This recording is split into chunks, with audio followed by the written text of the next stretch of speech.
Chief Meteorologist Todd Guttner. The camera over Portland here keeps shaking. We hear a lot of wind on our roof here. It's whistling. Yeah, it is definitely. That's a good word for it. Yeah. I haven't been down in the studio since the this wind really morning picked up. Yeah. For the morning show, and it was not this loud. Let me tell you. And it's just, and I think that's probably the frustrating part is we're not like, oh, another couple minutes. Yeah. We're in this for a while. Yeah, we are right up through about sunset. So we've got 3, 4, 5 more hours. I mean, our days are shorter, so that helps. You're right. You know. So I'm going to start with temperatures, and you're probably like, well, Todd, there's monster wind gusts, there's tons of rain. Why are you doing temperatures? This is the reason why we're getting these huge wind gusts right now and have over 200,000 power outages throughout the state. Look at these temps. We have completely erased our protective layer, which is cold air at the surface. Colder months, it acts as like this force field, like a dome. We've eroded it. It's now being replaced with record highs that go back 25 years, back to around 2000. And we're near 60 degrees.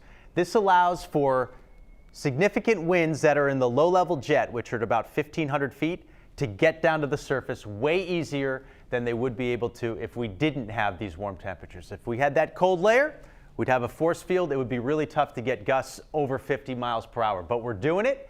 We're doing it several times, and occasionally we're going into the 60s too. Last hour we had a gust to 67 in Augusta. No reading right now. It's perhaps the measurement got damaged there. Portland had a gust over 60, and so did the down east coastline too.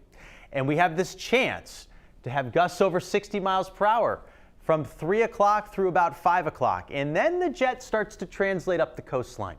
And that window for power outages begins to close. And our winds will relax through the evening and into the overnight. And then we can get into the restoration effort, which sounds like is going to take a few days with this amount of outages that we have. The other problem is with the rain, with the melting snow. Those two combine here in the mountains and foothills, and we have flash flood warnings. The rivers and smaller streams right now are rising really fast, and there are a lot of roads that are closed right now because water is going up and over them. Some of the culverts up here may get compromised and may have to get repaired in spots.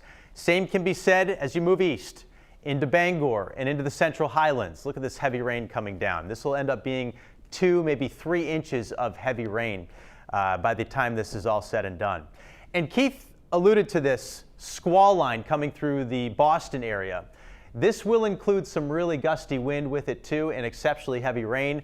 And then there's a final round right there for the evening commute. So we still have a long way to go here. The rain won't be pouring the whole time. We'll get some breaks in it.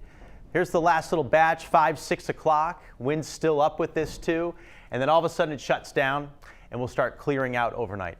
Lastly, I want to touch on this real quickly. We've got a high tide around 3 o'clock. And astronomically speaking, it's not that high. It's not like a supermoon high tide.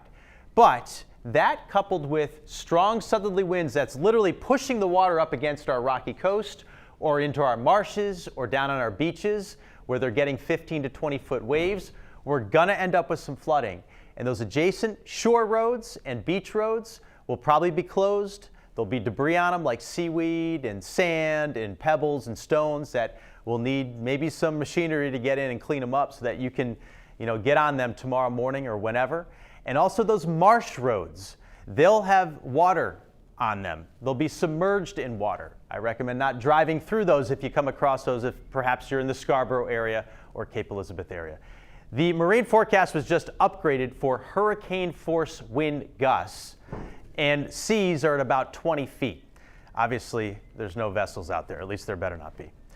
Here's the extended forecast: heavy rain and wind for the afternoon, then partly sunny tomorrow, and the rest of the week, Brian, great.